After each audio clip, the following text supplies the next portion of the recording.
Hello, welcome to Ceazor's Snack Sandwich. Today I'm going to take a quick look at ROOK.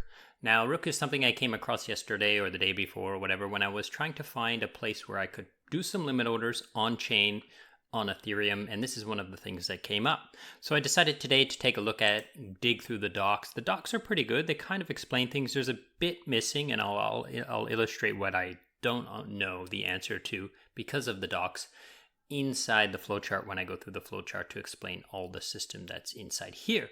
Now, I did ask inside their Telegram here, and I haven't got an answer. It's like been about 6 hours, but my time zone is away from, look, nobody's online right now or they're busy, so I don't know. But anyways, there are some things I don't know, but anyhow, I'm going to explain to you what this thing can do for people and the problem it's trying to solve.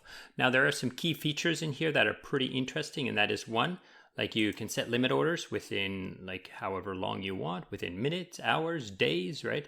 So that you will set the order, you approve. Of course, you still have to approve. This will cost you gas. But then after you've approved, then you basically only need to sign transactions and not actually pay gas to submit a transaction. So for example, if I go to DAI and I say, oh, I want DAI and I want it when ETH is at $2,000 for some reason, right? And then I press review order, and then it tells me all the stuff I want. And then as you can see, when MetaMask does pop up, it's just a sign, okay? So there's no actual gas cost, okay? So obviously I'm not going to send that through, but anyhow, so let's go over to the flow chart and I'll explain to you what happens inside ROOK and how these guys are able to give this to you, okay, and allow you to take part in this, okay? So let's go over to the flow chart now. Okay, so here we are on the flow chart, and here we have dollar bill. I'll talk about dollar bill a little bit later in the video. And then we also have boosted bill. Boosted bill is a degen. He loves trading. He loves swapping tokens.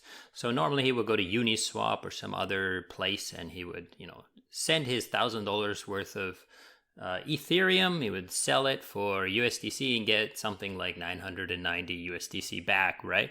Because there's trading fees here, and then there's also like MEV sandwich attacks and stuff like that, like front running and sandwich attacks and all this kind of stuff, especially if he's doing something a little bit larger than $1,000, right? But that's the idea. So usually you would make a trade, and you would set the slippage of how much you're willing to accept the lowest, but you'll never get like 1-to-1 or anything like this, right? And then you also do have to worry about MEV and then other issues as well, right? So for an example, sometimes there are arbitrage opportunities in the general ecosystem. Let's say on Uniswap, Ethereum is trading for $1,000, but on Bancor, Ethereum is trading for $1,100. So you have all these bots out there that they will see this opportunity where they can buy here and sell here and make $100 roughly, right? So then what do? Is they start bidding on each other. So this is where MEV comes in. So they start saying I will give the validator nodes of Ethereum 60 of these $100, and then he's like, well, I'll give you 70, and then I'll give you 80, and then the price of gas keeps going up, right?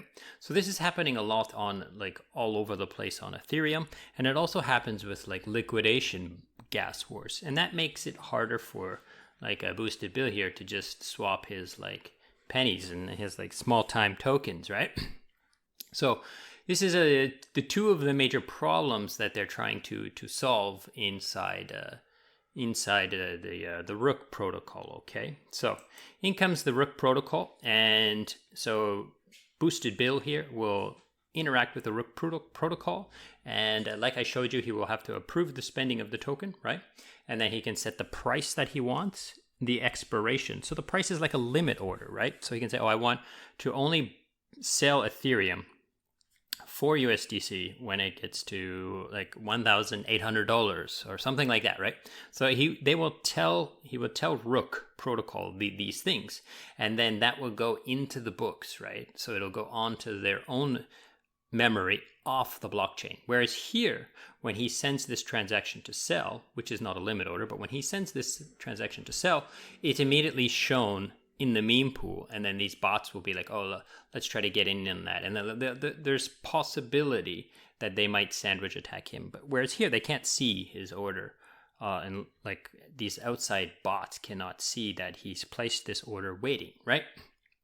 So it kind of helps with MEV in that sense, and especially with the sandwich tax and front running and stuff like that, right? Now, there's I'm gonna tell you that there is this opportunity. So there is a ROOK token, and I'm gonna talk a lot more about the ROOK token as I get through and over here in the top right hand corner and stuff. But I need to explain this now so that when I get over here, it makes sense. Okay, so there is a possibility if you have ROOK tokens that you can stake them also in ROOK and get back X ROOK. Okay, so this is something that we'll just say that Dollar Bill has done. He's had some ROOK tokens and he staked them and got back X ROOK tokens. And you'll understand this more as I get through. Okay. So now what we have is we have these keepers, these like super dev ninjas on the ROOK protocol that are like registered with ROOK and part of the DAO, and they will watch this. They have access to this book, right? To this private mempool, or this like order book, so to speak, right? So they can see these orders, and there's this contract called the coordinator, where in order for these guys to become keepers, they have to stake ROOK into this coordinator, okay? So they have to buy ROOK, get ROOK, somehow have ROOK tokens, and stake them in this coordinator, okay? And then now that they've staked inside, they can see this book, okay? Now, it's not just permissionless. I don't know exactly how you can become one of these super ninjas if you can't, like, and so forth. But anyhow, there is this chance that, like, you know, there's some sort of vetting system here, but maybe not. They might just require them to stake ROOK tokens into the coordinator, okay? So the coordinator now has ROOK tokens kind of, they're not locked. They can pull them out anytime they want, and they can add more to their stake anytime they want. But you'll understand why it's important in a second, okay? So now that they see that, you know, Boosted Bill here, he wants to make this trade, right? So what they will do is they will go through their own sources. So they will check all the different places where you can swap ETH for USDC or some other route, you know, ETH to USDT to USDC or whatever, right? So they will look on all of these dexes as well as on like this centralized exchanges like Binance and Kraken, right? So these guys will kind of, they have their own strategies, they have their own plans, they have their own like systems, they've written their own like kind of arbitrage like scripts to check these and to check versus that. And then they will be like, oh, okay, so I see that I can give this guy what he wants, right?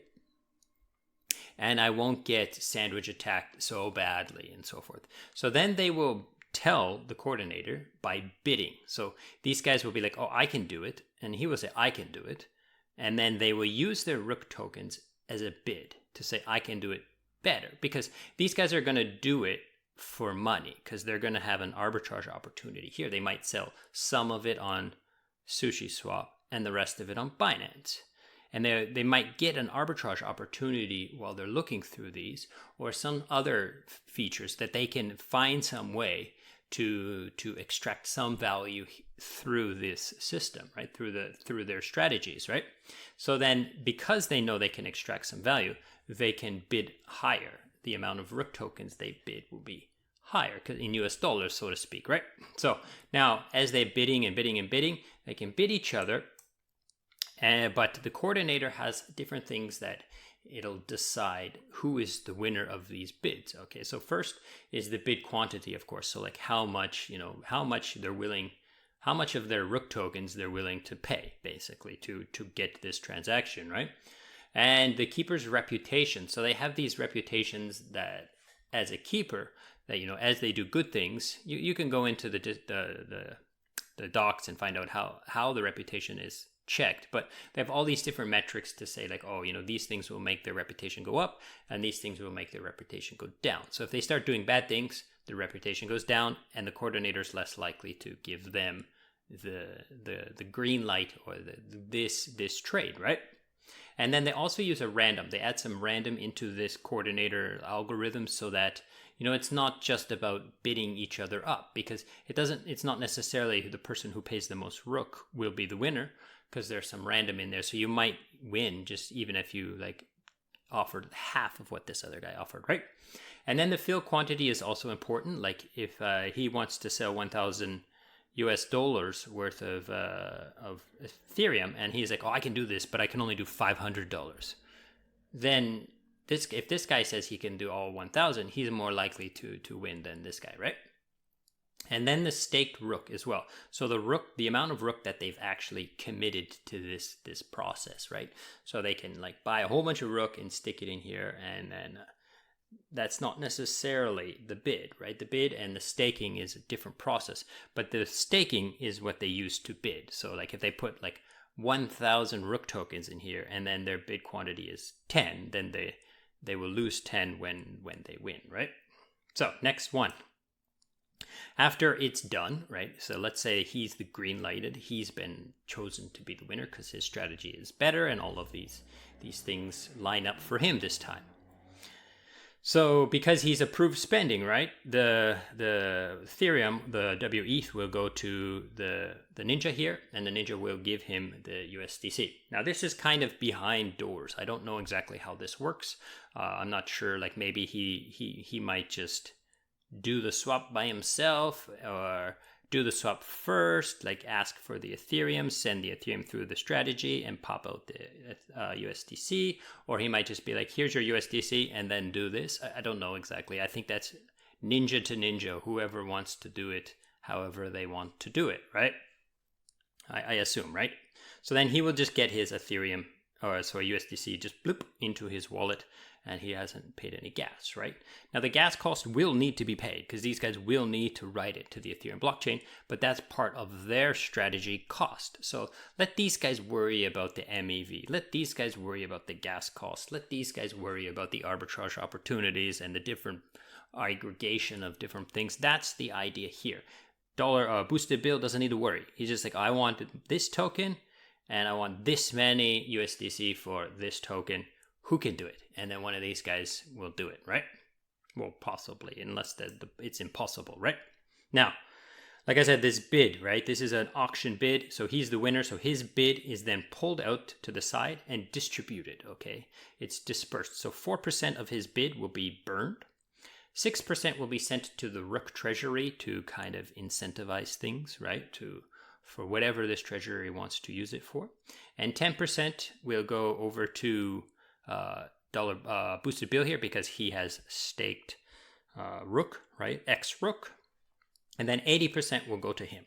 So he actually gets paid for the value that these guys decided to give. So let's say these guys were able, this guy was able to extract like, let's say $100 through his strategy. And he's like, oh, I'm willing to give 60 of those dollars worth in Rook tokens.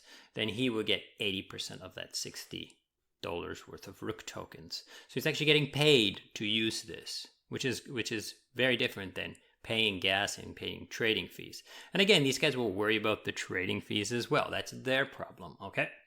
Now, the last thing that we will talk about is a dollar bill here. He's got a lot of money, right? So he wants to add himself. He's not as sophisticated as these ninjas, but he's got money, so he's going to set himself up as a market maker.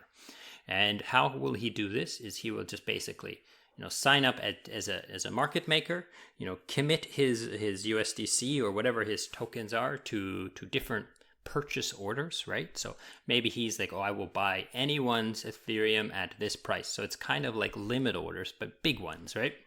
So then he becomes one of the opportunities that these ninjas can look at. And because he's setting up these market orders, right, then he's also going to get some vested Rook tokens. So he will basically be incentivized to perform these positions with vested Rook tokens. Now, there are also some other ideas, like he's a trader, right? He might have a whole bunch of limit orders, like, oh, he wants to buy any at this price and sell at that price. And during volatile days, it might tap both of those orders many, many times.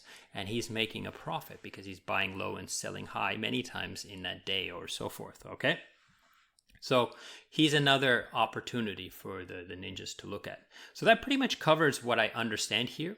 There's some things that I don't quite understand, like how do these guys avoid the MEV sandwich attacks?